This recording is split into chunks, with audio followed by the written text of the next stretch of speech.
It's the SKOR North Twins Show. So we weren't planning on doing 5 SKOR North Twins shows this week necessarily, but the news cycle and the TV news. Are you putting on the bomber hat? It's the Twins bomber hat. It's not even cold enough to wear that this winter. It's warm again today. I mean, how many, can you hear us okay?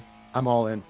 How many days this winter has it even been cold enough to wear a winter bomber Twins hat?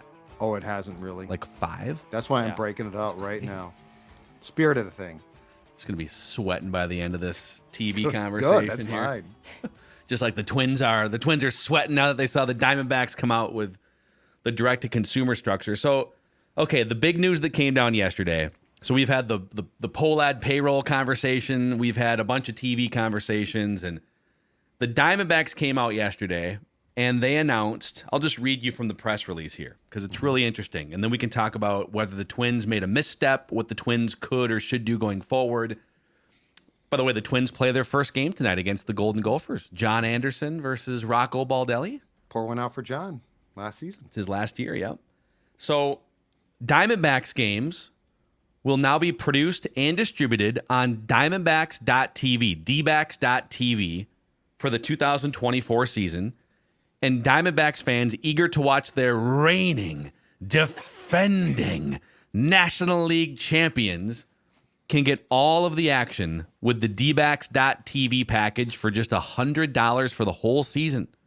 Yeah. So this is their street. Now last year, so here's what they did last year. They had their Bally's thing blow up like middle of the season, I'm pretty sure, like maybe June.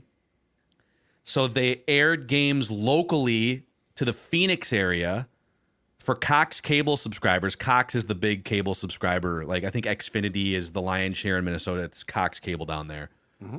So you could watch them on Channel 4 and Channel 7 in Tucson or just on a pop-up channel on Cox cable, I guess, in the Phoenix area. And I think that was just a place to park it. I don't think they were getting paid, certainly. Like, I don't know how that arrangement worked. I don't know that Cox was paying them. They were making $60 million a year, reportedly, according to Fangraphs, off their TV deal. Okay. So now this year, they're doing $100 direct-to-consumer, the MLB TV app or dbacks.tv, linear channels for cable subscribers and regular TV viewers will be provided at a later date. And the CEO, Derek Hall, said, "We took time to weigh all of our broadcast options for the upcoming season and how they could impact our fans. MLB Media stepped in last year when we needed them and assured a seamless transition for all viewers. And so they reached more households than our prior partnership, improved production quality dramatically, and offered top-of-the-line streaming product with no blackouts." Yep. That's why we chose to do this. Yep. So interesting that we now have, here's the other option. Like the Twins could have done something, right? This is a ready-made infrastructure through MLB's pipeline. So the Twins could have presumably done something like this. Did they make a mistake? So this is where I'll be far harder on the Twins than I will on the actual like payroll thing. Payroll thing's upsetting. I get all that. It's going to fluctuate, making no excuses, okay? But to me, this is where, if you are business savvy, this is where you swallow hard and say, okay, we could get an immediate check from Bally's, or we could do something that we're going to have to probably do eventually anyway. Because, I mean, I don't think there's a new RSN coming to town, right? Like, next year It's not, hey, Comcast Sportsnet's launching. We want all of the rights. Yeah. So the RSN model, as we know it, is drying up. It's going away. So I would have far preferred, if I'm the Twins, to said, okay, we might take a short-term loss here, but the goodwill is going to be so huge. And we're eliminating blackouts. Therefore, we're going to have so many more eyeballs, including young people, on nightly entertainment that might make them say, oh my God, that looks like fun at the ballpark. So this is where I have a problem. And my disdain for how the Polleds have handled media goes back to my time covering the sports TV radio beat at the Star Tribune when they did Victory Sports in one of the, in my opinion, dumbest moves possible, because they did it while trying to get a new stadium. Your timing, they basically tried to force arm cable operators while they were trying to get public funding on Target Field. They tried to force arm them to pay them to, at the time, carry a 24-hour sports channel. Those are not cheap. And then when the operator said, okay, cool, you know what? We're going to go to the local politicians and be like, you are trying to force us to do something that's going to take away your product while trying to get a stadium for your product. I just think at every turn, the Twins and the Pohlads, media-wise, have done the wrong thing. And this was another opportunity to do the right thing by the fans, and yet they took the short-term payday. I hate that.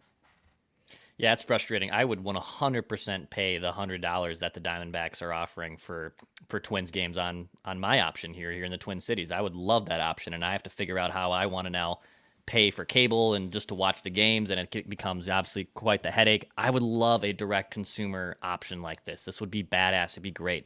I believe it's Evan Drellich, if I'm pronouncing that right. Evan Drellich. Evan Drellich from The Athletic. He was on Foul Territory last week. He's obviously been doing just a ton of reporting on all this for The Athletic. And Royce brought this up too, that next year when this kind of does become a big thing, how are the big dogs like the networks for Yes and Nesson and the Dodgers, are they going to be willing to potentially share some of this revenue too? Which they aren't. Like, they won't. It's a rhetoric. Yeah, we know the answer to that. No. The fact the Diamondbacks are offering this, it's badass. I love it. I love for the Twins to do something like this, but I am curious just what this structure does probably look like in a year when the Twins do enter this space. So I have a thought on kind of the long-term shape of this. We talked about this maybe 3 years ago on our Mackey and Judd show. I can't remember if it was the radio days or if it was just the Mackey and Judd podcast, but we literally sat and said, how can we redo this? And our idea on that show was, well, they need to figure out, because it's a math game. If you're the Twins, so reportedly the Twins were making $50 to $55 million off of their previous TV deal with Bally's, right? And they now have a 1-year deal in place. Let's call it $40 million, Judd. Is that, you said that it sounds like they took like a 20% pay cut on it? Yeah, let's say it's... So they're trying to figure out, how do we get $40 to $50 million in TV revenue? If someone can write us a check, that's the path of least resistance. It's easiest. No production costs from your end. Yep. 100%. So but that started to erode once cable and cord cutters started to grow in the last 5 or 10 years. So we tried to solve this a few years ago on our show. We're wrong a lot on our show, but a few years ago we said, well, could you just like go to fans and charge $20 or $30 a month? Like, would people pay $150? I think we said $150 a year or $180 a year. And then, like, we busted out our little calculators and said, how many fans would pay this amount of money, and how close would it get you to, 40 or 50 million? So the Diamondbacks were getting $60 million a year from their previous TV deal, according to Fangraphs. And the latest information was like maybe 3 years ago. So it's possible they were getting even more than, let's call it $60 million. What these teams are trying to figure out is, at $100 per subscriber per season, are there 600,000 subscribers in the Phoenix area or beyond that would sign up for direct-to-consumer Diamondbacks access, right? That's a huge number, by the way, 600,000. And there's a lot of old people. Like my dad, before he died, we'd set up the MLB package, but it was always kind of a thing every year. Like, how do you even access it? Right. So if you're the Twins and they were, let's say they're trying to get to $40 or $50 million, if they were to have done the same Diamondbacks deal, I'm assuming it was available to them. Here's $100 a year, and Declan can just buy it as a fan, right? Are there 400,000 people in Twins territory that would pay $100 a year to watch Twins games? You're starting from zero. So the answer for this year is almost certainly no, right? But to Judd's point, you'd be looking to build it up over the course of 3 years, 5 years, or 10 years. You'd probably still put the games on linear TV like the Diamondbacks will. You could, and this is where we don't know like what their ad rates are. We can't do the full math because we don't know when you telecast it.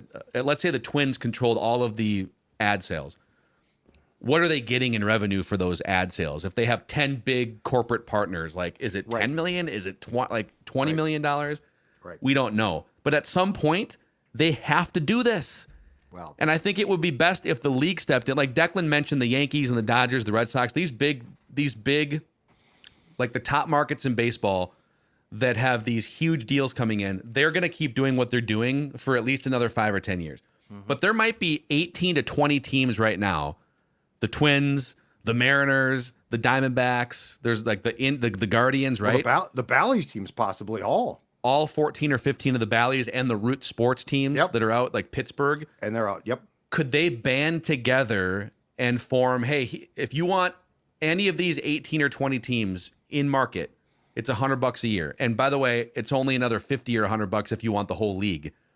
And then what does that pie look like in 5 or 10 years? But they have to start doing it. Like, why didn't they start doing this 5 years ago? The league and these teams. It's ridiculous. Because they didn't. Well, contractually, they were locked up, I guess, with the Bally's. Right, but you got to lay the seeds for this. Like you could have easily been going through, and I'm sure that they were at times, the math that you were talking about, Phil.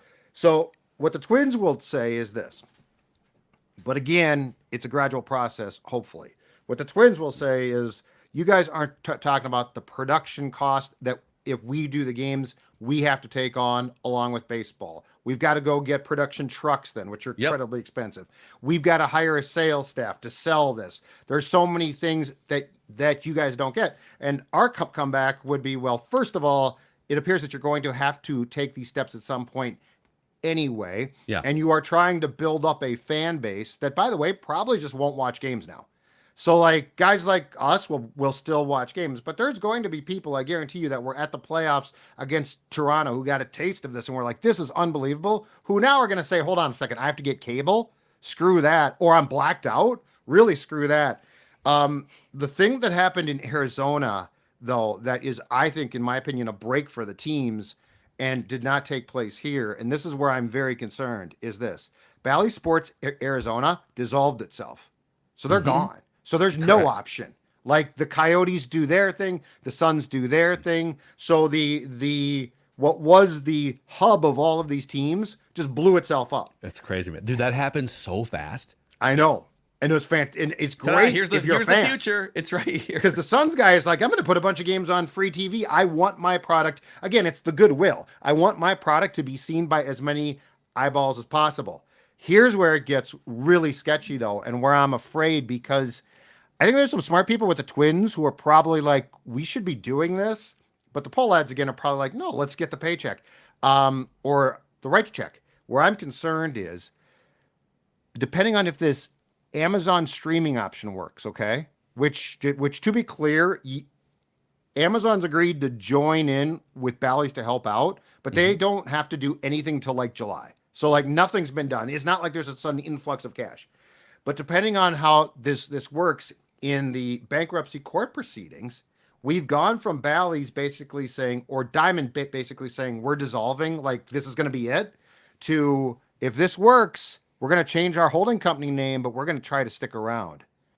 So like this might, if you're a fan, but it would be Amazon's technology, not this rinky-dink Diamond Sports Group Bally's situation. Right, which would help. But here's error. Sorry, you can't watch the Wolves tonight. But here's why I'm most concerned, and here's what has not been explained yet. Would the Amazon stepping in dissolve the rights contracts of the blackouts? The blackouts are done by the operators. Because they want you to watch on specific platforms. So if Diamond Sports Group rebrands itself to We Ain't Bankrupt Group, and they stick around, and now Amazon's involved, and the Twins do, like, let's say next year, a 2-year contract because they're still around. Does that dissolve the blackout?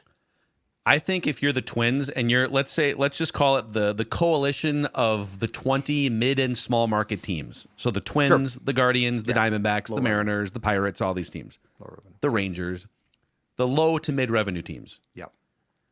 Whether it's Diamond Sports Group / Amazon, or whether it's your own in-house technology, you need to figure out how many people, if you can band your product together and say, okay, let's be as efficient as we can with resources here. Let's put these 20 teams in a bin.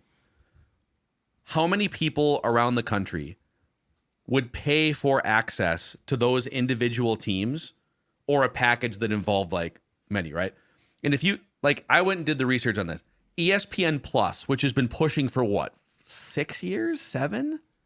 How many years have they been pushing ESPN Plus? I've been a sub for like 2.5 years. I think it's been like 5 years since they launched it. Okay. Because they had the Peyton Places show. Right. Okay. And they've been putting more things. They put like the NHL package behind it, right? Right. They have 25 million subscribers to ESPN Plus. What does actually, Dex, let's look this up too. WWE Network started doing this 10 years ago. Yep. At They were $9.99 was their first price. They were the pioneers in this. It took I some don't know time if it's too. public. WWE Which is Network the point of the whole thing. subscribers. Let's just see what that number is. So now this is probably bad news for baseball. Right.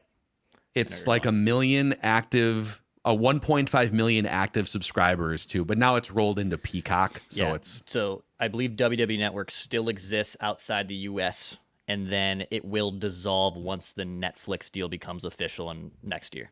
Yeah. So WWE Network will completely go away. So if it's each team in it for themselves, for the Twins to get the same amount of revenue, just not including ad revenue, but like just through this straight to consumer, they would need, not even counting expenses, so like 500 to 600,000 people in Twins territory would have to say, "Yep, $100 a year." That's gonna dude. It took the WWE 10 years to get like 1 million active subscribers. So that's a rock up a hill. If the 20 teams band together and Major League Baseball makes this a thing, maybe you include like some season ticket things, like you get people there's you get more value than just the games. You get like Ticket. some 20 game package, whatever it is, right? Yep. Let's say the average price was $150 a year, including like some perks. Yep. Could you get 15 could you get 15 million people around the country in those markets? 15 million times 125. Yep. That would be 1.875 billion divided by 20 teams. That's $93 million per team.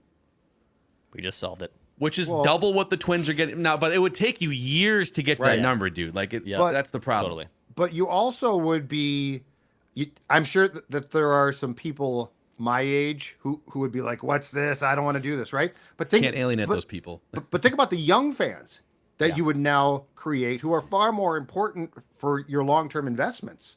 So yes, the cash is obviously the most important thing because it's a business, but there's also a public relations standpoint here to think about. And how do you get young fans? Unfortunately, baseball does way too much not to get young fans. And I think, and if anybody says, if Bally's comes back, or I don't care what it's called, but if this works now and the streaming picks up and they come back to the Twins and say, let's do a 2-year deal now for 2020, let's say 5 and 6, and it has any type of blackout restrictions, I don't think it's a good business decision to sign that. Someone I'm hoping that Star Tribune or somebody, either a Dave St. Peter or a Joe Polad, now that this Diamondbacks thing is out, right? This is because up until this, we didn't really know what that looked like, a straight to consumer, unless there was one that I missed. I think this is the first one where, hey, we're going to find a linear option later before the season starts, but this is how you watch Diamondbacks games. And they, by the way, they very purposefully, they announced, here's how you can watch Diamondbacks games. It's $100 per season. This is the only way right now. Right. And then in a tweet that only has 2,000 views as of this morning, it was posted last night, they said, linear channels will be provided at a later date. So like there'll be another way to watch these, like if you don't want to sign up, but we're going to tell you that later, because right now we need you to pay $100 to watch these games. Stupid question from me, but if you get this package, you can go through your smart TV to watch it, correct? Yeah, there's an MLB, right? There's an MLB app that you would go into. So it's not like I can't watch it on my TV. Like that's the only thing that fans my age are probably asking of, because I'm sure they think, I got to sit in front of my computer now and watch Diamondback games. But and that's not true. I think too, when I was in Seattle, I had the MLB package. And so I would sign up, and I could sign up for the MLB package and watch, and I was out of market, so I could watch Twins games through the MLB package. And I could do that through YouTube TV very quickly. Yep. And so so it would show up, I'm scrolling through, there's ESPN, there's Big Ten Network, there's the Twins game tonight on the Twins channel that's only active for 3 hours a day. Yep. And when I had season tickets with the Twins, they give you MLB Pass for free. So like and maybe that I had a 20 game package, so maybe that's the cutoff. They don't. But do you it for couldn't flex watch local games. But I couldn't watch local games. But I had MLB TV. I could watch any other baseball game I wanted. And then the other model that would probably be a one to follow would be what the Utah Jazz did. So the Utah Jazz have what's called Jazz Plus, which is now this is limited. It's only in the state of Utah, parts of Wyoming, parts of Twins territory, Jazz territory. So they have a plan too. So if you want to watch a single Jazz game, like I just want to watch this one game, I don't know why you'd like to do that, but that option is available. Pay-per-view. Oh, $5. What's funny is the Twins did Twins that TV 25, 30 with years Dick ago. Kramer. And Tommy John was the color commentator. Yep, same thing. So it was $3 a game back in the day. Or you can do Jazz monthly for $15. So like you get live games, you get exclusive content, all that stuff. Or you can do the annual plan, which then would save you, a couple bucks a month, where it's $125 a month, or $125, for the year. So there's stuff to be learned that other people are doing, dude. And what's crazy, for us, just who we sit here and we talk about sports every day, and for anyone that consumes local sports podcasts, diehard fans every day. Like if you're listening to the SKOR North Twins Show 5 days a week or 2 days a week, you're a huge freaking Twins fan, right? So if you're one of us and you love the Twins and the Wolves and the Wild and the Vikings, the NFL's a different beast. But if you ranked all of the things you pay for from a TV entertainment standpoint, literally everything from whether it's cable or YouTube TV. So we have YouTube TV, Peacock, we've got Max, we've got Prime, we've got like 5 other things, right? Netflix, Hulu Plus. If I were to rank all of those things, the number one thing in terms of like you could only have one thing, for me, it would probably be local sports. Like I would pay $100 a year for local sports before I would pay for Netflix. Yeah. I'd pay $100 a year for local sports before I'd pay for the rest of YouTube TV. Right. Exactly. So it looks like the Rockies have the same exact deal as the D-backs. $100. They shut down. So in this case, AT&T Sportsnet branded RSNs were shut down. The Rockies were carried on AT&T Sportsnet Rocky Mountain Network. Baseball has assumed, so Major League Baseball assumed the rights to the Rockies games. Rockies TV now will live stream all Rockies games not selected for national broadcast. Subscription cost $20 a month or $100 for the entire season, so the same exact as the Diamondbacks basically. And service is only available to Rockies fans in the local market and is separate from MLB TV. But this is exactly what we're talking about, and it looks like from the story I've got here, the Padres have done the exact same thing. Yeah. So I mean, this was an option. It's super interesting. And this will have to be an option next year. And it should have been an option this year. And you've been right about that going back. I mean, Provis clearly got the green light to say it. Yeah. He was all excited for it. I'm guessing, I know for a fact that like 3 weeks ago, they had a big kind of all hands on deck call. And I think that this is the stuff that they are discussing. It is literally a math game. Bally's came in, or Diamond Sports Group, and said, here's $40-ish million for 2024. We'll just keep doing the same thing we did. We won't upset the apple cart. Right. Or you can start over from zero, build a subscriber base. But this also would have been a great time if they would have announced something like this. Hey, guys, I know we kind of cut the payroll a little bit here, but our gift to you is... That's exactly what it is. This is where Judd's been right. Judd's been right about this. Yeah. Our gift to you is anyone, anywhere can watch Twins games. It's $100 a year, but help us build this thing. We gave you a playoff team last year. Let's open this thing wide open, right? But here's the problem. If you only have a streaming option, you're cutting off your audience. Like you need a linear option because there's a lot of people that aren't going to be able to, older people or people that aren't going to go through the trouble of paying the $100, right? So you got to be careful only going to streaming. MLS chose to only go streaming, right? Yeah. And it's like, it's a little bit of a risky move as they're trying to build their brand. And baseball should be in brand building mode with younger fans. I think what the Padres did last year when Bally's dropped them was, I want to say that they created an agreement with cable systems there in California to carry the games. No pregame, no postgame. Yeah. But, right before first pitch, I think a clock would come on, Padres baseball in, 229, 228, which is which I think you'd be fine with. I'd love that. Highlights of Greg Vaughn from 1996. I just think the Twins have given their fan base a lot of reasons to complain without any real goodwill so far coming back, when I think the vibes coming out of last season were so positive. We should make shirts that say, I would have paid $100. I would have paid $99.99. $100 is for baseball? It's a drop in the bucket. How many, just real quick, like now that we have the context of ESPN Plus has 25 million subscribers after like 5 years. We know that WWE Network, before they went to Peacock, was sitting at like 1.5 million active subscribers in any given quarter. How long would it take the Twins to get 500,000 subscribers? Years, I would think. Part of that depends on your payroll of how good you are, but part of that's going to depend on success. I know. Like if you aren't good, guess what? It's going to take a long time. But Phil, I think you're right. I think the most important thing, and this is where baseball needs to get its act together, is to bring those teams together. Like if the Dodgers and Yankees and Red Sox are going to be the big, badass on the block, right now there's not much that can be done. But I think that I think instead of saying, how can we get the Pittsburgh Pirates to, 500,000 on their own as a how can we franchise. do this? How can we milk that? I think the far wiser thing is to say, how can we get all of these teams consolidated and then they'll share?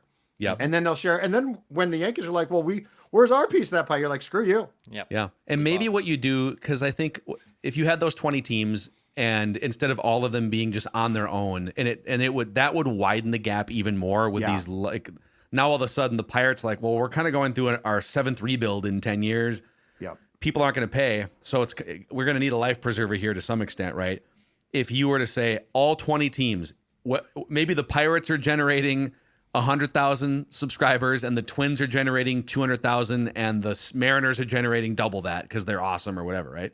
Doesn't matter because at some point it's going to ebb and flow the other way and the Pirates are going to be good over here. So it's evenly split with maybe there's like a bonus if you had a good year in some way. Maybe you get like a $5 or $10 million kick in or something, but it's evenly split throughout and it protects some of these teams that are maybe at the bottom of the totem pole. And it starts what so far in baseball has been unprecedented, right? It at least sets the groundwork for a revenue share of local fees, which has never been done before. And there is some revenue sharing among, but it's not. But they've never done what football does, which is just say we're going to dump all of the television. And look, I know that there are teams that would 1,000% balk at that, but if you look at where baseball is from a business, they would quick pitch that.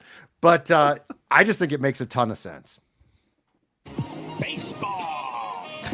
We got a new sounder for our deep dive baseball conversations here.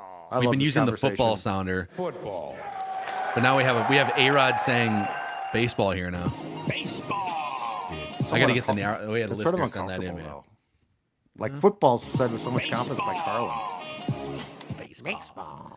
So, well, we fixed it a few years ago. I'm telling you, we said this is the model a few years ago. I love this discussion though. I think it's so interesting. It is, man. It's the business, and they really do. They really need to figure out a way to get their bleep together with opening up access to all audience. It's not like football where, okay, it's 17 games a year. It's appointment viewing for 3 hours a week, and everyone plans their week around it. Right. Baseball is it's omnipresent, man. There's 162 games, all these spring games. It just needs to be available for people. Right. Let me pay $100, and if I'm at a softball game on a Tuesday with my friends, or I'm at a restaurant on a Friday, I can just pop it up on my phone, quick, boom, like, oh, hey, look what happened in the game over here, right? Or just background noise. 100%. Just background noise. I mean, the thing that's changed so drastically is this. A majority of people now, your potential young fans, right? They aren't going to do what people did in the 70s and 80s and turn on the transistor. Because baseball is great background noise on radio. But you can't ask that anymore. It ain't happening. People don't even have... It's not like they're going to go do that. But what they can do is make it background noise on streaming. Yep. So, super interesting. Yeah, it'd be great to... I'm going to see if I can do some backgrounding on... I'd just love to know, like, how close were they to doing this for Twins fans? And why didn't they? And I'm hoping that something comes out in one of the main, like the Athletic or the Star Tribune. Did DeRusha ask about I don't think this blueprint was like widely publicized. I don't think he did not. But I'm not like crapping on DeRusha. But he tried to ask about. But he did try to ask about what transpired, like on background in the negotiations of the move. Yeah. And Joe said, "I won't talk about that." Okay. So like, we'll put some feelers. This would have to be. This would have to be on background. Like this would have to be a very, back alley conversation. Mm-hmm. Okay. Well, the SKOR North Twins Show is on the hunt. What happened with the TV rights? Meet me in the alley at 10:45. Yeah. Wear a ski mask. Hey, if you've made it this far into this episode of the SKOR North Twins Show, if you could give us a 5-star rating and a positive review on Apple Podcasts, we can keep this podcast free for our audience. Be great. Keep growing this thing. Also, click the like button and the subscribe button on the SKOR North YouTube channel for a limited time. Also free. Yep. We'll see you guys next week.